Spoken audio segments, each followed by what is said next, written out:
Great.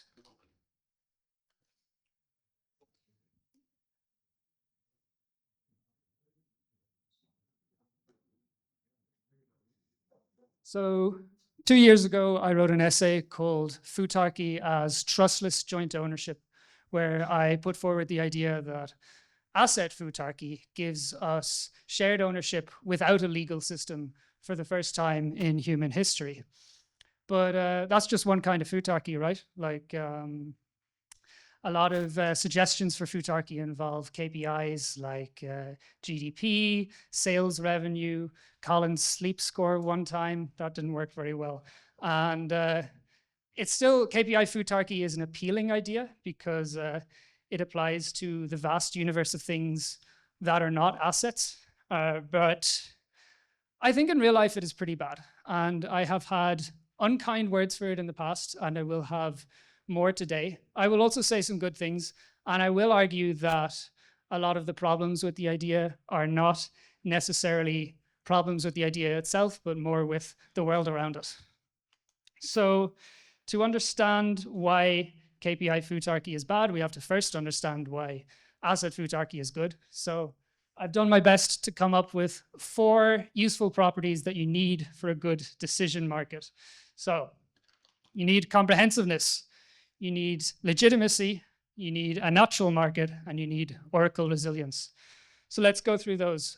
Comprehensiveness to start with. For a company, like maximizing the stock price is a really great encapsulation of the company's objective, which is to make the shareholders wealthy. Like most of the time, maximizing the share price is the same as maximizing utility for all the shareholders. And this is why I think stock price is a rare exception to Goodhart's law, which is a big problem for Futarchy. Like most measures become bad targets because you can cynically optimize them in unhelpful ways.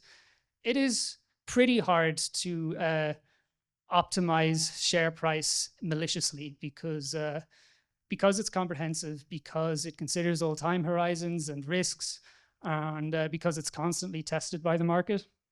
And that's something that gives it legitimacy, right? Like owners are happy to accept a rule that maximizes their wealth. And if they disagree with a proposal, the decision market process itself even gives them a way to exit at a fair price. And third, assets have a natural market. That's pretty obvious. Like people are happy to trade stocks and tokens all the time. And a problem with a lot of prediction market people is they assume that there's infinite demand to trade everything. There's not. Like the universe of tradable assets is huge, but also in the grand scheme of things, really small. And finally, oracle resilience. So stock price is not impossible to manipulate, but it is much harder to manipulate than, say, like national accounting statistics, which are just a number made by some guy with a spreadsheet. So that is why asset price is good. But now let's consider a popular KPI that people suggest for Futarchy. So this is GDP plus, which is like GDP, but even better. It's usually, it doesn't have like a common definition, but it's proposed as some combination of GDP itself, health, education, and so on. And sometimes it's kind of hand waved away as well. We'll just keep adding numbers to this until we run out of things that are missing. So first question, is this comprehensive?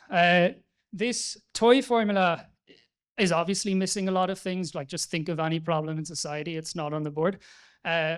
But suppose you do the work of like thinking of every metric and you come up with GDP plus max, and it's this terrific contraption and it considers everything that was missing. Prove me if I'm wrong, but I am pretty sure that GDP plus max will always be missing something that is existentially important to the state.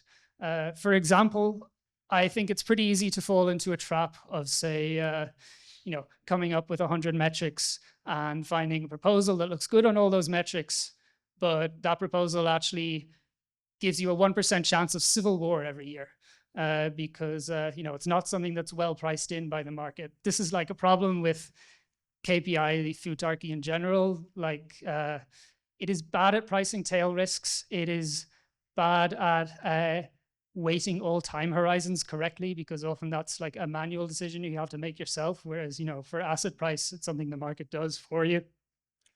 And, the more comprehensive we make this KPI, the more grotesque the contraption becomes. Like the more parameters you add, the harder this thing is to trade. And that's a problem for legitimacy, because I think the losing side is always going to feel that the weights were wrong and that their interests were treated unfairly.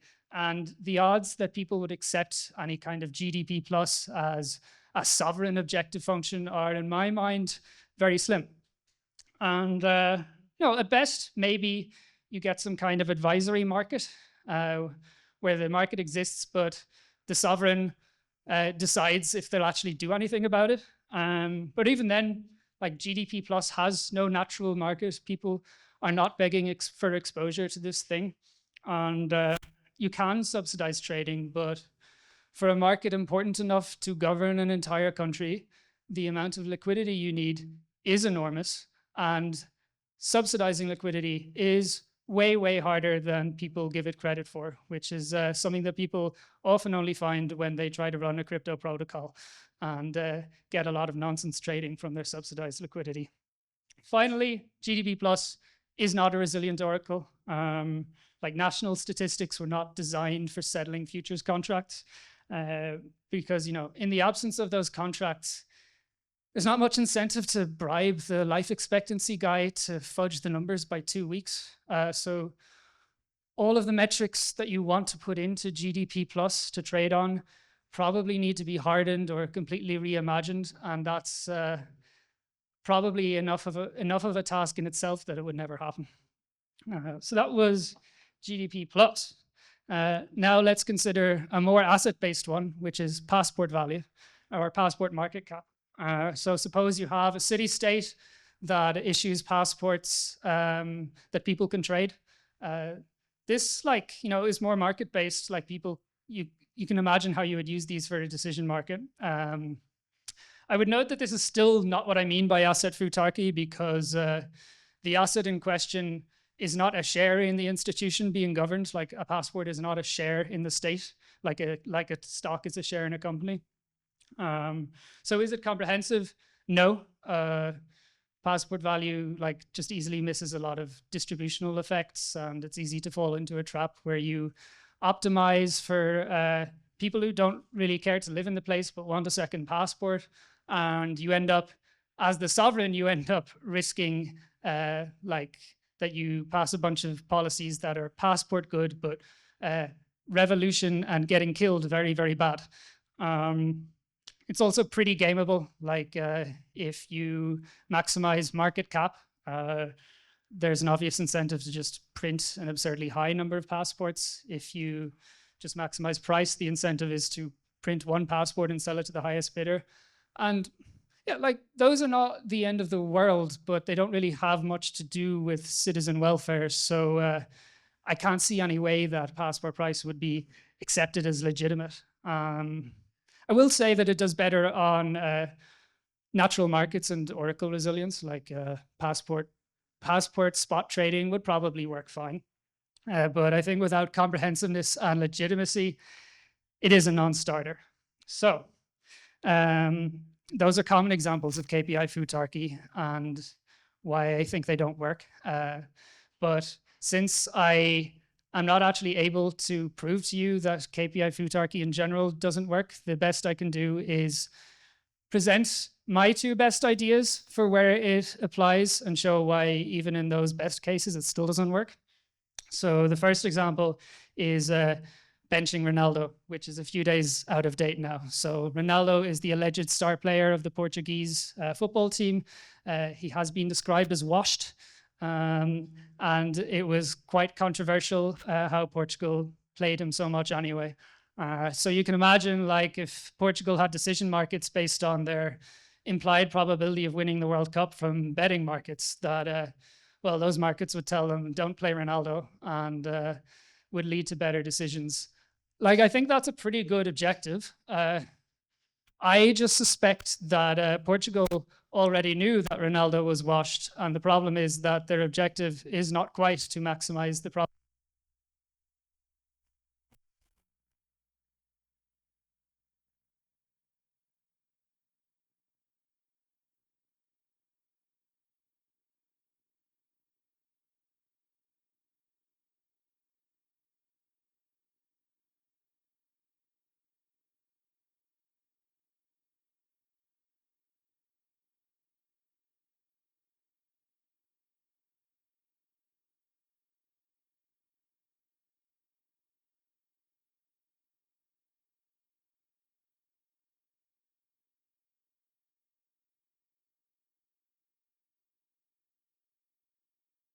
For instance, well, there's one guy called Scott Sumner who has a blog. That's all I can tell you about market monetarism. But the idea is that the Federal Reserve should target 4% nominal GDP growth per year instead of like inflation or unemployment.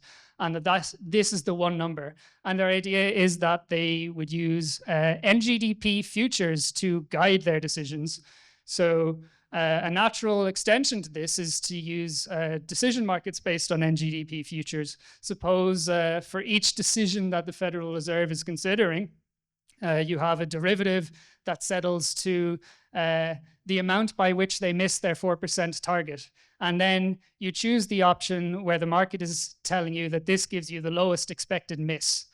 And I think that's pretty neat, actually. The arguments for market monetarism are pretty decent, but there is a gaping hole, which is that NGDP futures don't exist. And it would be very hard to create them because GDP accounting is not made for futures settlement. Like, it comes with a lot of revisions. It's difficult to get like a final number that everyone would agree on. And it's, again, a metric that was not really made to be super resilient to just like bribing the guy who has the spreadsheet. But I suppose we could imagine that there's probably a more robust metric that is quite similar to GDP, but I can't tell you what that is. I haven't thought of it, and neither has Scott Sumner. But this is still my best serious example of a non-asset problem that might benefit from Futarchy. So then that leads me to advisory markets. Like, creating a market to govern by is really hard, but finding good information from a market is a much easier problem. So like, you can imagine you have an advisory market. I've seen people call these impact markets as well, that tells you that a proposed policy will raise the S&P 500 by 10 bips. Probably nobody will care about that, and it won't factor into the political decision, even though 10 bips on the S&P is actually a huge number. But if you have an advisory market that tells you it would crash the S&P by 20%, in that scenario, yeah, like the S&P is probably a comprehensive KPI. Like, in theory, it doesn't correspond with citizen welfare, but in that, like in the down 20% scenario, you're not going to find some other number that contradicts you and says it's a good idea. So these markets could be useful, but it is to be determined if people will actually trade them, and if they were to be used for policy, how much subsidy you would need to give to liquidity. And they are much less ambitious than actual decision markets, because in the end it's a politician who still decides whether they give a damn about this thing. So this long and failed search for a good KPI has led me to suspect that asset price is the divine objective function. That, to quote a very notorious man, there is no second best. So the ideas I want you to go home with. First, you can't assume that a good KPI is possible. Like, many institutions simply do not and will not have an objective function that is clean enough to put into a formula. Second, even if there is a good KPI, you can't assume that a good market is possible. There is not infinite demand to trade everything, and subsidizing markets is harder than it looks. And lastly, supposing asset price is indeed the divine objective function, maybe more problems should actually just be property shaped, because we have, as it turns out, we have a pretty good system for optimizing those. So, maybe anarcho-capitalism was the way to go all along.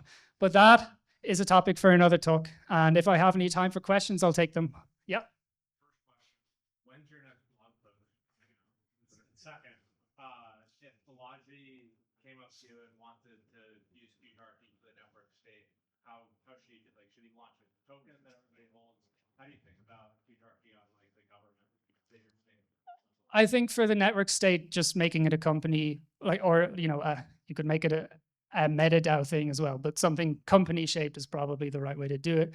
The other question was, what was the other question? When I next get inspiration. All right. Any other questions? Oh, yeah. What about something like subjective happiness score? Yeah, that's one of the things you can put in the GDP plus formula.